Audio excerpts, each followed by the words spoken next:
TrekWars, Duels Across the Stars. Episode 34, the next sequel.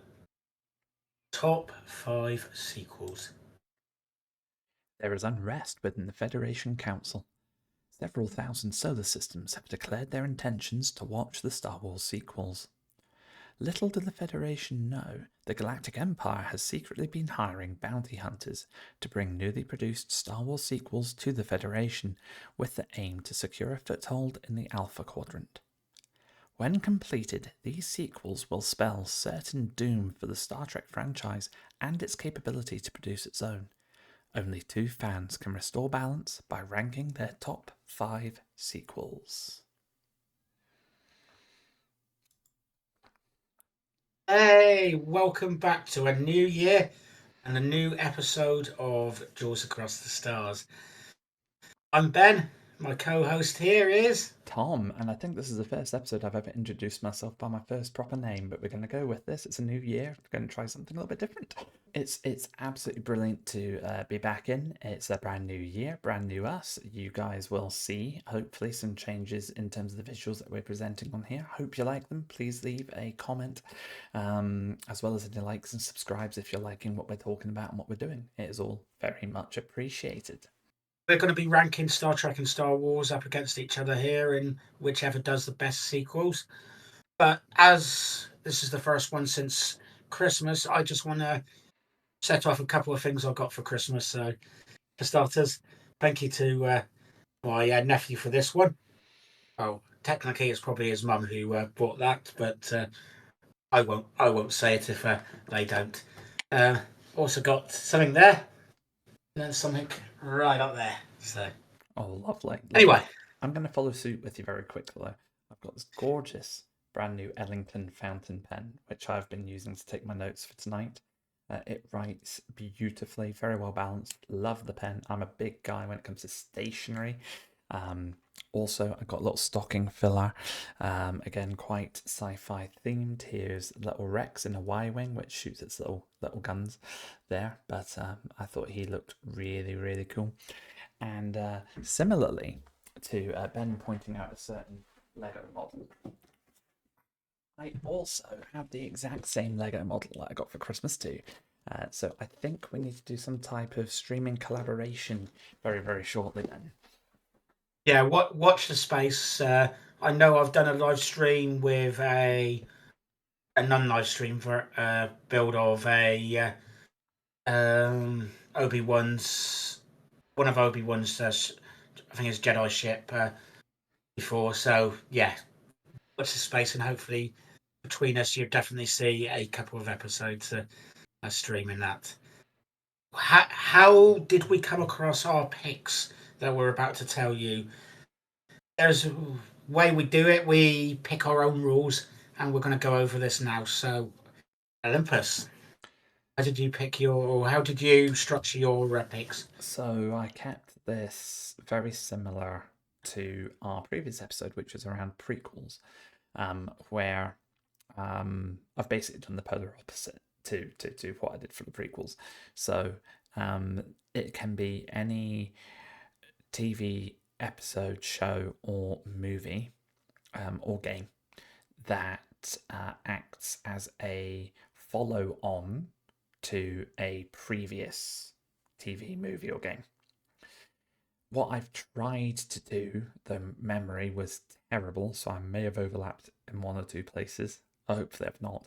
I've tried to avoid any of my choices from our prequels episode because there are many prequels that we picked which could equally be sequels. So I've done that. Very much, eh? How about you, Ben? Yeah, no, I like that. So for mine, it has to be a sequel to something, not necessarily the original bit of work.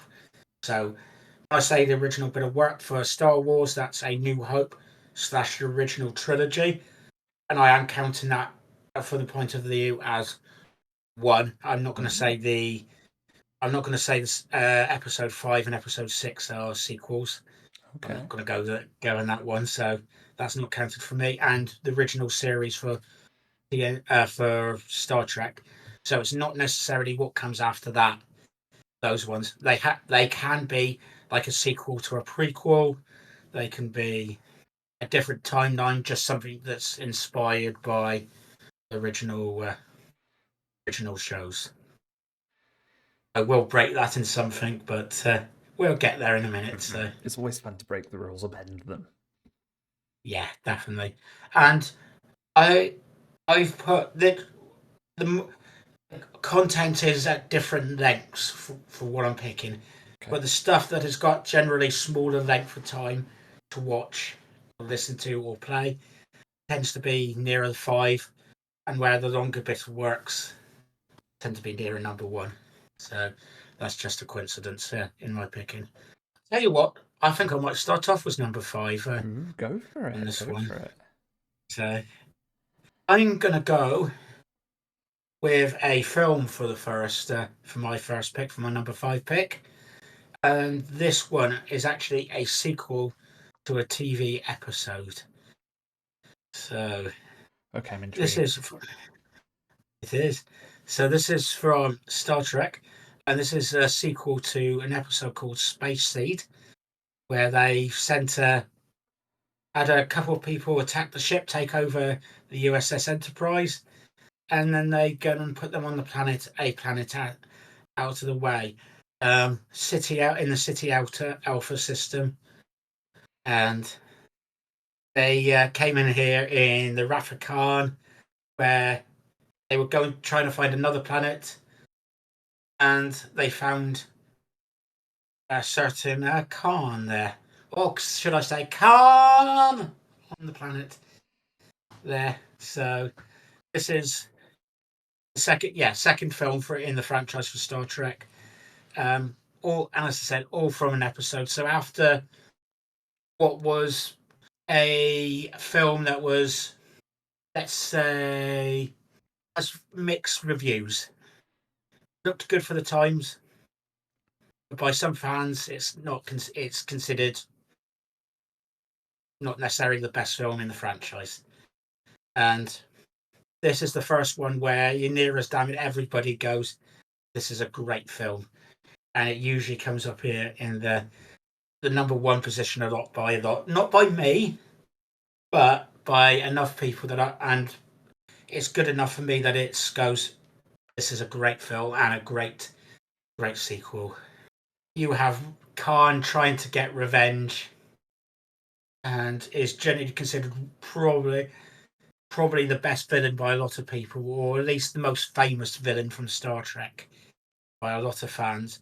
That he's the Darth Vader of Star Trek, the one that everybody knows, and you can't go wrong with that. And it definitely probably helped with the rest of the films going forward, and probably even helped with the Next Generation as well, where it's the because that was coming out probably, if it wasn't out exactly at that time, it was out not far after. Definitely helped, and it's got one of the most famous uniforms, Star Trek uniforms out there. Generally enjoy that film. It's an absolute classic. I agree with you, by the way, as well. It is ranked number 1 by so many people. Again, not by me, purely because I don't think it's aged brilliantly. And don't take that the wrong way. It's one of my favorite Star Trek movies, without a shadow of a doubt. It's just there are elements of it that haven't aged as well as other movies or other TV shows have. Um, but by gods, it was leaps and bounds better than the motion picture, which was great in its own right, but I can't get through it in one sitting. I need to take it in little chunks because it's too slow. And I know this isn't about the motion picture, so I won't talk about that much more. But yeah, the Wrath of Khan is in my honourable mentions. It is not in my top 5, for reasons that will become apparent soon.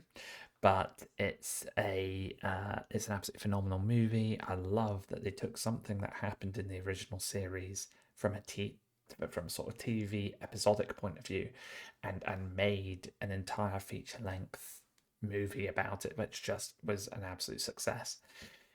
So yeah, brilliant pick. Thank you, Ben. It's not very often, yeah, and it's not very often they went back to things they'd done in previous No. episodes. I think they'd done Harry Mad in TAS as well. They had Harry Mudd come back. They had Tribbles come back with Sarah Knight Jones. Oh, Triples have They come back a fair had few times. Mud's been back yeah, twice off the top of my head. So you had the animated series, then you see Mud again in Disco.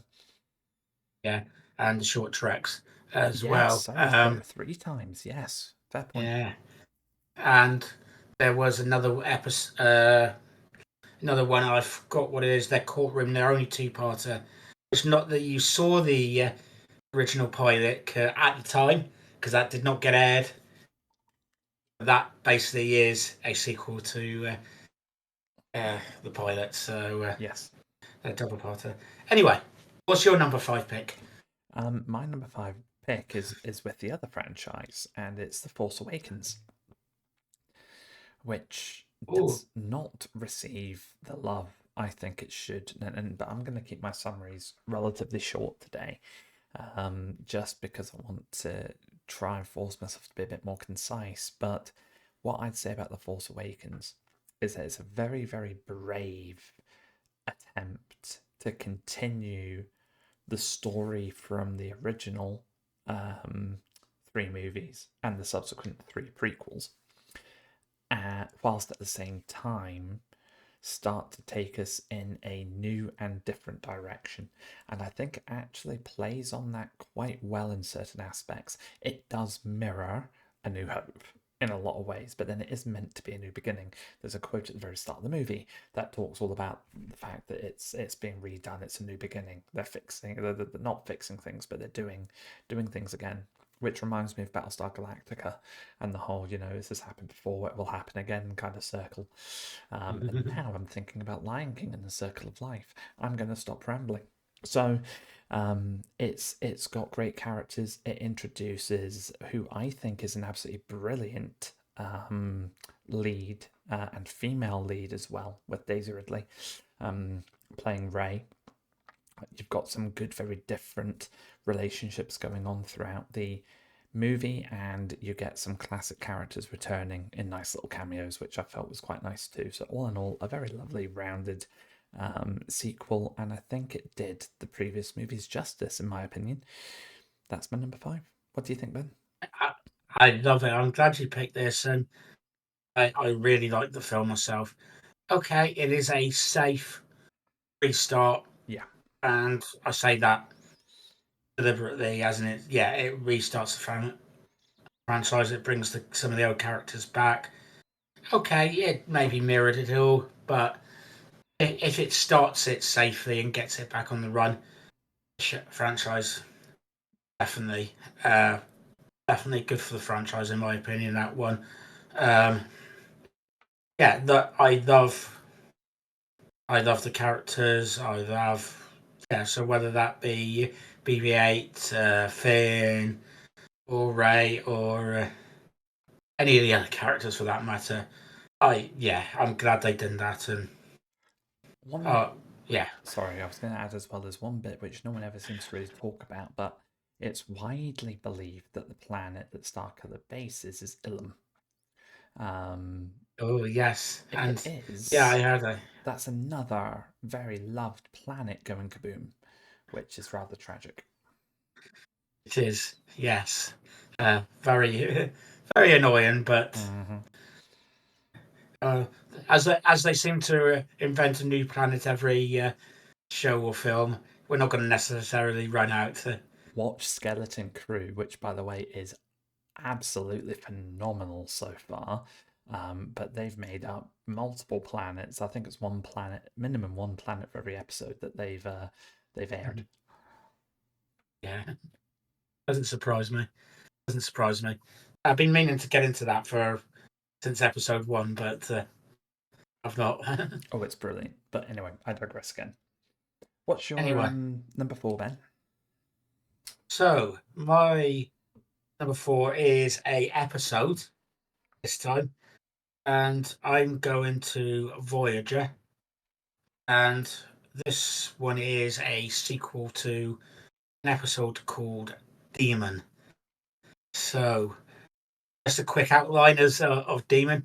You've got two members of the crew, Harry Kim and Tom Paris, going on an away mission down to a demon class planet, and one of them ended up falling into some liquid, strange liquid, which ends up replicating him and the rest of the crew. And they have a whole episode about this, 45-minute episodes length, and they go on to the next part of their journey after that on their voyage home.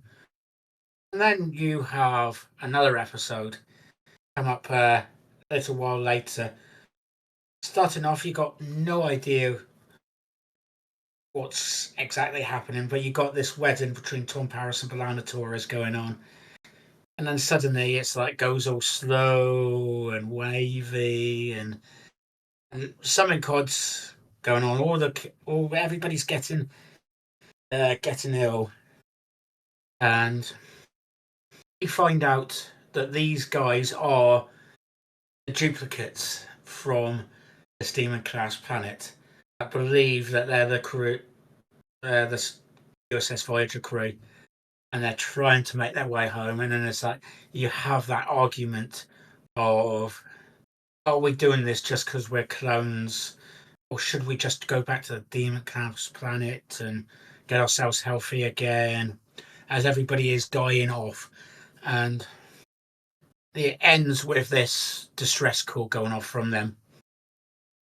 And the actual USS Voyager, or the original USS Voyager, coming to try to answer this distress call. And there's nothing left. It's sorry to bring a sad episode to the table, tragic, but isn't it? It is tragic. It's tragic. It is very well done, and yes, Harry Kim gets to sit in the captain's seat and be the captain as well. Him. So it doesn't count. Oh, is it really him though? Well, that's what I love about this episode. And what's the name of the episode, mate? Course Oblivion. Course Oblivion. Yes. That's the thing about this episode, right? Oblivion. I couldn't remember the name of it to save me, but I know exactly which one you're talking about. It made me question at the end of it. All the previous episodes we've been watching, have those episodes been the duplicates, or have they been the originals? And we'll never know. No, especially now Lower Decks has stopped. You won't be able to see what their take on it is. Indeed, unfortunately. No, two brilliant episodes, especially that episode. It tragic, sad, and well worth a watch. Oh yeah, definitely worth a watch. It's up there with some of the top episodes in Voyager. Cool. So, I guess on to my number 4 then. Please do so. I'm going to stay with Star Trek this time. Give them a little lead, and I'm actually going to talk about, we could almost call it a mirror to the Wrath of Khan. And that's the J.J. Abrams timeline equivalent, which was presented in the movie Star Trek Into Darkness, where you have the amazing Benedict Cumberbatch playing Khan Noonien Singh. And he is absolutely phenomenal. And I love it because he plays Khan as Khan, but in a totally different way that respects the Khan we see in the movie Star Trek 2. So it doesn't do anything to sort of shun or belittle or dirty that version of it at all. It's a much more modern take on the episode. It's a little bit more faster paced, which the J.J. Abrams Star Treks tend to be. So it brought more, I guess, viewers and fans into Star Trek that weren't into that before, which is one of the things I loved the J.J. Abrams verse for.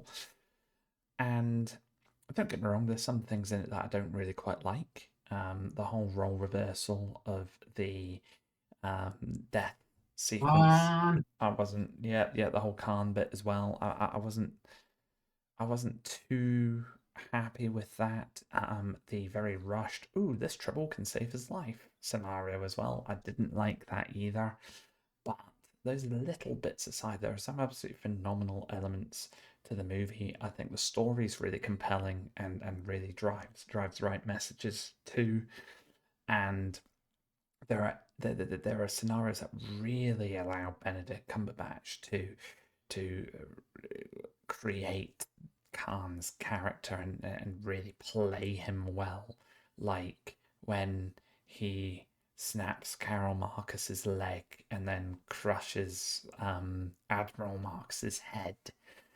Um, when he's flipping battling it out with Spock, but doing phenomenally. He's really holding his own against a Vulcan of all people. Bearing in mind, I'm reminding myself now that Khan's an augmented human being. He should be able to stand up against a Vulcan.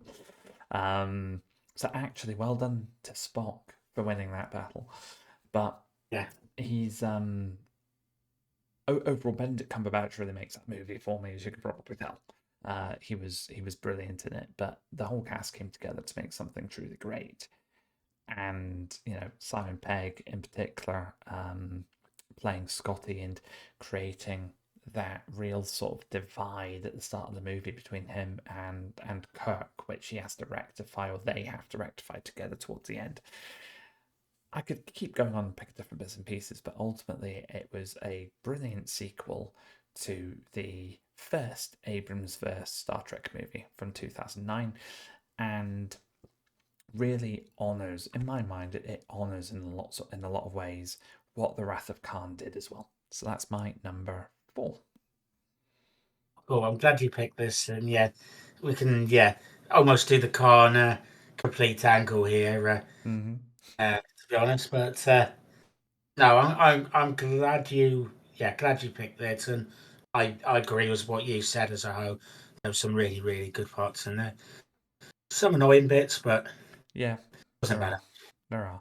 But then there are some annoying bits in The Wrath of Khan too. So, True. But again, that's because it doesn't age well, and you can accept it for that because it was made in its time. You can't really give the same excuse to Into Darkness. Very true. Very true. Um, I'm gonna go with my number 3 pick now. This probably will include the other bit of the Khan storyline, and I We're go loving Khan today, aren't we? definitely, definitely. And this one is a whole series, or at the moment, a whole part of a series, and that's Strange New Worlds. Some of you might say this is a prequel. No, in my head, this is a sequel to Discovery. This is goes on the success of Discovery with Spock and Burnham and Captain and Number One all coming over and uh, having a great episode 2, season 2 on Star Trek Discovery, and I've been loving the episodes. I've been loving their characters. Ninian Sung, oh, love her. It's Chin Riley, love her character. Uh, basically, without I'm going to end up naming all the characters otherwise, so I will shut up. Uh, but no, I will just say Captain Pike. Love him and his hair. Absolutely, great. Whether it's cheesy singing episodes, whether it's a crossover with Lower Decks, um, whether that's the uh, episodes with I was just about to say Chin Riley, but um, and Kirk and in going in Toronto Noonien Singh. or Indian saying there one where they go to rescue number one on I forgot what planet it is, but where they actually created instead of a warp drive to start with, it was a warp weapon sort of thing, That's the first episode of season 1 of Strange New Worlds, and yes, true, true, which I yes, it can't is. believe because it doesn't feel like it should be the first episode because it's so well grounded and well established. But yeah, it's the very first episode. That episode, and okay, they have a bit of silliness with Spock wearing shorts, but you've got that trying to create pace. You go in different planets. You have episodes of the week. You have overriding arcs. It just makes me happy. As the good things of old Trek alongside the good things of new Trek, in my opinion, just puts them all together. And even the characters I hate least are still enjoyable to be around. So, Olympus, do you have anything to add? Oh, it's a perfectly balanced TV show that I absolutely love. It's Star Trek to its core. It, as you say, it's taken the best bits of the original series and the best bits of the what I'll call the mid-term treks, your Next Generations, Voyagers, DS9s, Enterprise, and then also the new Trek like Discovery, and just created something that I think is utterly perfect. The only reason I don't have it in my top five is because I can't remember whether or not I had it in my prequels. Because I think there's a good chance I could have. So for that reason, I've not included it in my top five here. Otherwise, it would have been in there, and it would have been near the top. I can remember talking about it, but I don't know if it was part of our five or part of The honourable honorable mentions. mentions, maybe. Yeah, exactly. I can't remember. No, mate, great pick. Thank you for that. And what's your number three pick? Um, Staying with Star Trek again. Star Trek's getting quite a lead here. This time it's Star Trek Picard, so one of our more modern ones, just like Strange New Worlds. It can't exist without the foundations set by both the Next Generation and Voyager. Um, Seasons 1 and 2, I really enjoyed in their own rights. I know a lot of people sort of complain about them, but I quite enjoyed them in their own rights. And I'm a big Captain Picard fan and the Next Generation fan, and I really like 7 of 9 as well. So, you know, they couldn't really have done much wrong for me unless they decided something abysmal. Oh, I also think John Delancey's Q is phenomenal as well. So bringing him in season 2 again, I was just hyped up on all of the nostalgia, I guess. But I don't think anyone can turn around and say that season 3 was anything short of perfection. I mean, season 3 was fan service done right. And they could have done things better. They could have improved on it a bit if they had the budget remaining to do it. But even though they didn't have that budget, they still managed to pull off something beautiful and amazing, which I'm going to cherish for as long as I can. Yeah, the entire trilogy of seasons really brings Picard's character to what I would say is a very nice close versus Nemesis, where his character doesn't really get that closure. And that's not me dissing Nemesis. I know, again, a lot of people diss Nemesis. I like Nemesis for various reasons. It's not my favourite, but I do like it. But it doesn't close his character off.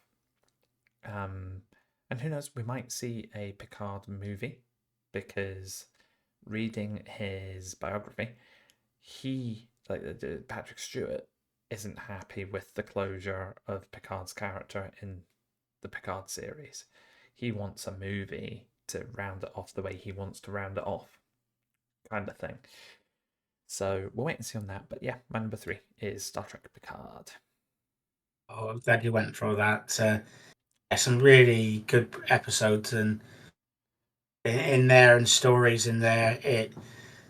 I know some people probably moaned about the uh, fed up older gentleman who's like had enough with life, but no, I got that, and it was a story of him coming back to being important, Yeah, he at least comes in back out of himself it. again. Exactly, he finds Yeah. himself again, the new version of himself as well. That's the whole point of that story.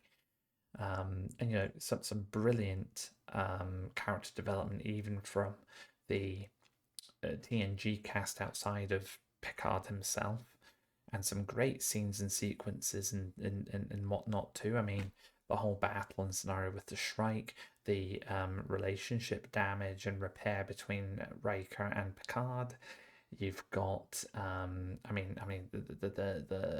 battle with the Borg over Earth and the Enterprise D reveal was just like I had tears in my eyes with the D reveal. It was utterly amazing. I can't talk highly enough. I mean, it's down as my number 3. It was flitting between number 2 and number 1 as well. But Ben, you won't be surprised. You will not be surprised by my number 2 and number 1. One of them I can definitely guess. Considering at the moment we've got a sequel, sequel to a sequel at the moment. So that we do. Look forward to seeing number 1 pick and I suppose number 2 as well. So what's your number 2, Ben? I'm going to go for another strange one, which some people would probably call a prequel, but I sort of like tease this in our prequel episodes, and the reason I didn't pick it there because I think it's a sequel to earlier shows. Because this is, or when I say shows, I'm on about 2 games. This is a sequel to Knights of the Old Republic 1 and 2. And it really has a feel to that. This is not a game in its own bubble where it's just like, yeah, this is Star Trek and Star Wars and a version of Star Wars in the past. This is what's happened after the first 2 KOTOR games, and I know the original one was done solely by BioWare, and Star Wars: The Old Republic, the MMO, is done by BioWare or was done by BioWare, and the early Broadsword. And yeah, this is. We're not sure exactly how long after the original games, but it's got a couple 100 years. You've got members of the same family in there. You have in the Shans. You have Taris, which is you have the aftermath of what's happened on Taris there. So you see the ruins there. You've got various plot lines going throughout that have relevance to that. You come across certain characters that appeared in those things. I was going to go. I'm not going to spoil it, but if you haven't played the game now, you're not going to think or heard just one of the expansions. So Revan appears. There's 8 unique stories to start with. The opening characters you can play through that. Finish many planets, whether it's we've mentioned them before. Paris. You have Korriban. So many you can have, so many stories you can play through. Even if you think whatever you thought of how it's the state of it is now, story, at least originally, it was still very good and still worth playing in my opinion and exploring. Not only is it still very much worth playing, but I think the criticisms from my part in terms of how it is today is that it's too slow getting the story updates out. I think the story itself is actually quite good. It's just it's drip fed so slowly. I can't follow it. I need to wait until the entire thing's out and then play through it. But that's because I'm looking for story out of my games. The other thing I would add for the Star Wars: The Old Republic is if you want a true continuation from Knights of the Old Republic to the Sith Lords, restore content mod, play the Jedi Knight story, because the Jedi Knight story is what as closely as possible was intended to be Knights of the Old Republic for 3. I got no argument there that this is, if you go certain storylines, that this is a lot closer to the hero storyline than some of the others, but they're all brilliant in their own right. So I absolutely love being able to play different characters and different stories and having a game. I remember the first time I ever loaded it up and having the choice of um, what was it, 8 different stories? 8 different Yeah, stories 4 on each to side. choose Yeah. from. And they're all fully fledged, fully voice acted stories. Was absolutely phenomenal. Yeah, It's one of my and favorite video games of all time. yeah, and you got those 4 stories. In theory, you could have those characters all playing along in the same timeline up until the ends of the vanilla story. Or in theory, you could probably have them going off if they have teamed up until probably the Rafa. I'm going to say Rafa Khan there, the Shadow Revan, probably definitely. Yeah, yeah. Uh, if you're having, because what you can do is you can have the characters teaming up with each other, and you can see each other's storylines. So yeah, in theory, yeah, you've got 4 characters there that can, in theory, get canon all at the same time and had their own experiences for so many, so much content. Any other thoughts, Olympus? Nope, nope, nothing else from me. In So that case, what's your number 2 pick, please? my number 2 is Star Trek again, Ooh. The Next Generation.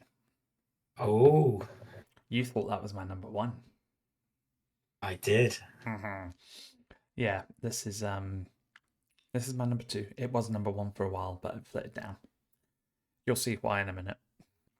There's not much else for me to say above what I've already said in Picard, but The Next Generation is, if anyone's watched any of our previous episodes, you'll know, was my very first experience of Star Trek. As a child, I grew up watching Captain Picard and the crew of the Enterprise D boldly going where no one has gone before, and absolutely loving it. Even the cheesy, awfully acted initial episodes of season 1, and it really comes into its own once the writers and the actors find their groove.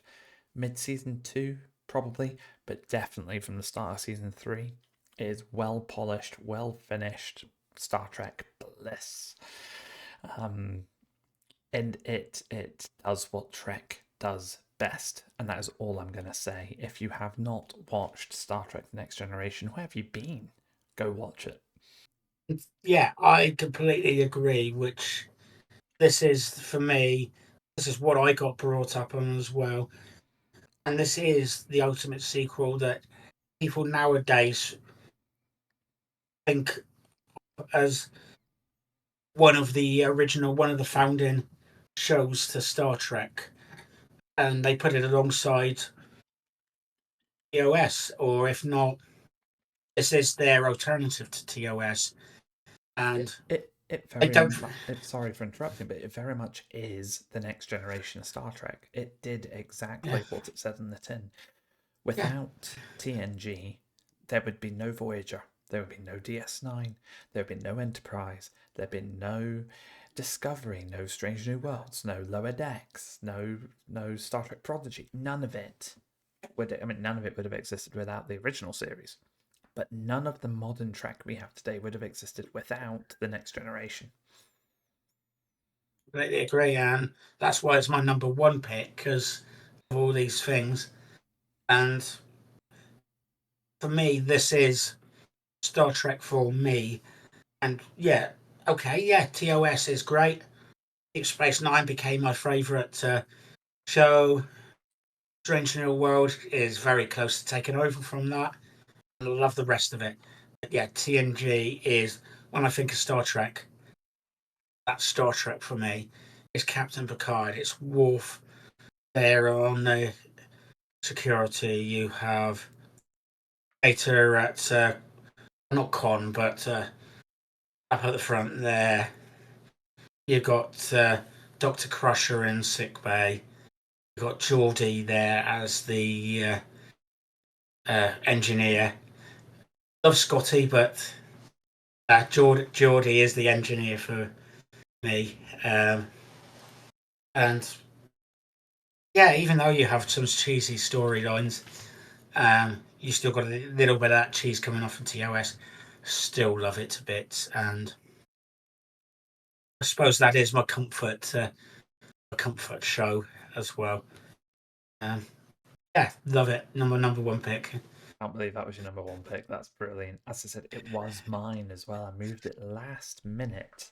I moved it.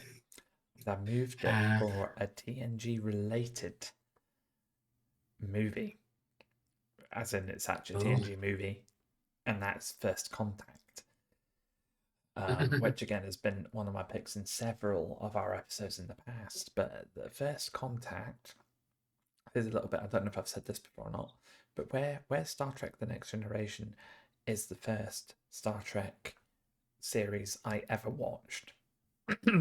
My first actual exposure to Star Trek was Star Trek First Contact.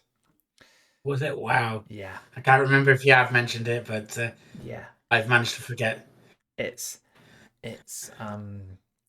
my granny Helen, she bought she picked up the first issue of the collector edition DVDs. You know, you pay X amount a month and you get the DVDs with the magazines through. She paid the Oh, 99 pence for the first one in a shop when I was a kid, and I saw it, thinking, you know, this might be something you like, Thomas, because you're into your sci-fi and whatnot. And I was mesmerized. I was terrified. I was exhilarated. I absolutely loved it. So she actually kept the subscription up. I've got the entire collector's edition in those DVDs sitting in the loft right now. I've got all of them. But yeah, it was First Contact that kicked it all off for me. It was a sequel that I watched first before anything else Star Trek. So it will always, not just does TNG hold a very special place in my heart, but that movie is top tier Star Trek for me, and it always will be.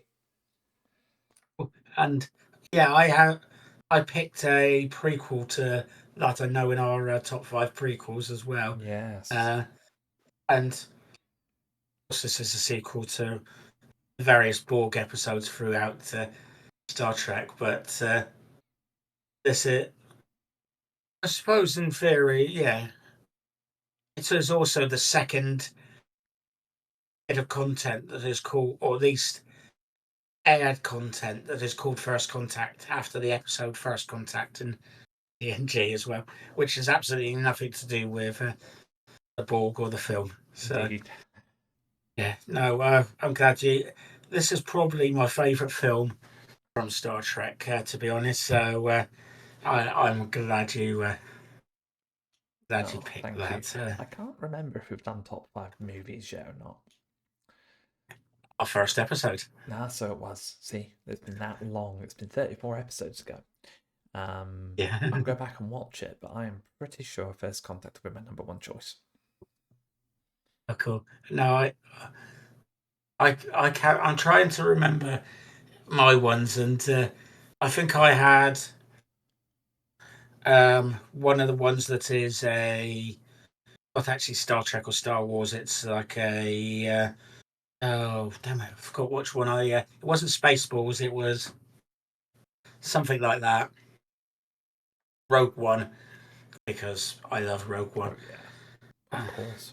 And I'm thinking I must have had First Contact, but I can't remember that.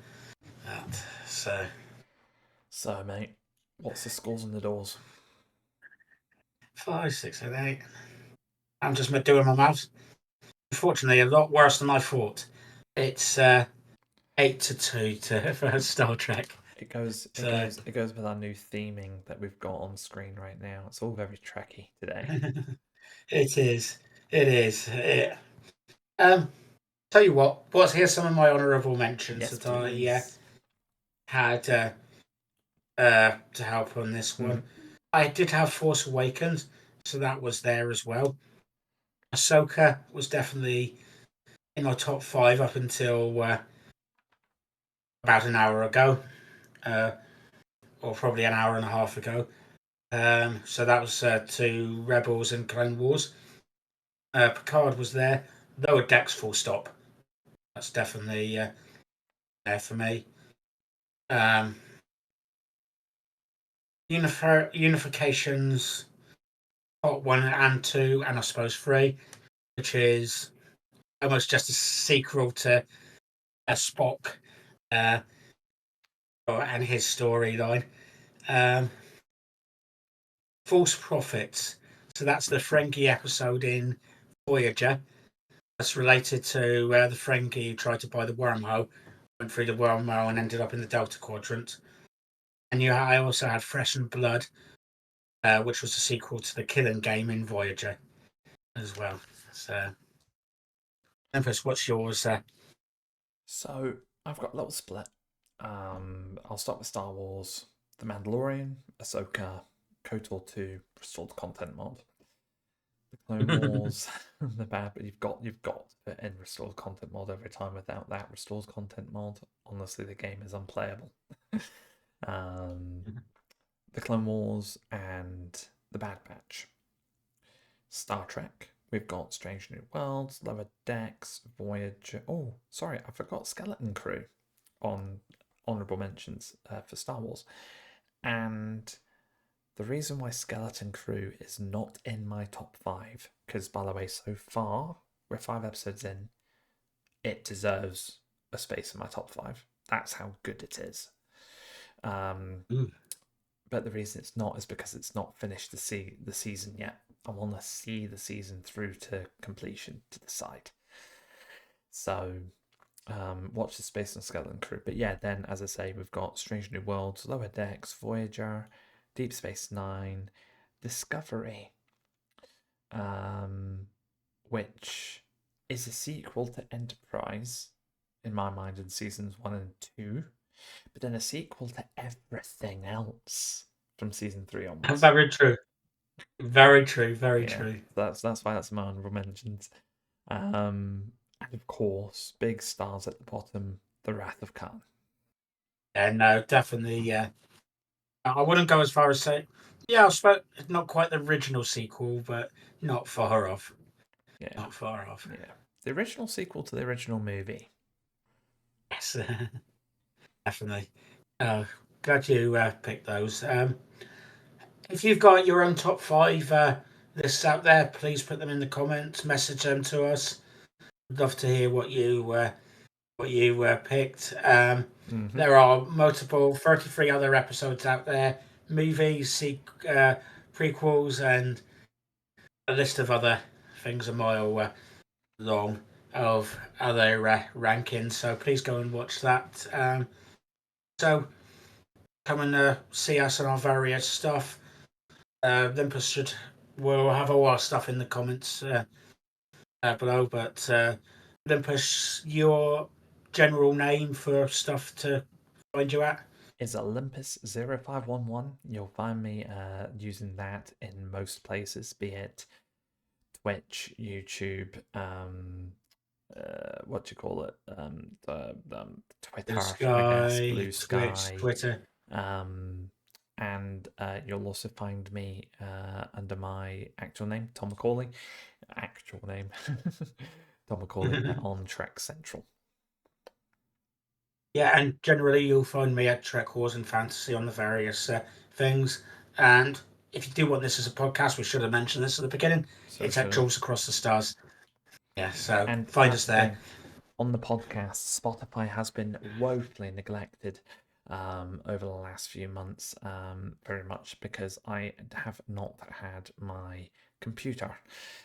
You'll have noticed if you've been watching previous episodes, for many of them, you've had a very different view of this room behind me, and that's because I was using my wonderful wife's laptop, which wasn't ideal, but it allowed me to continue doing this with Ben. But a big part of my computer being in repair was that I can't access Spotify, and we had some account issues.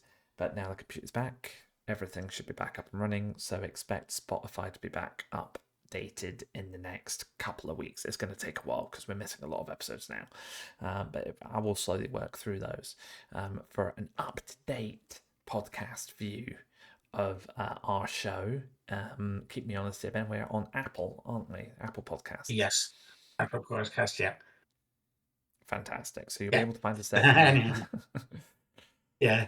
Anyway, on that, may the force be with you always. May the force be with you. Thank you for joining.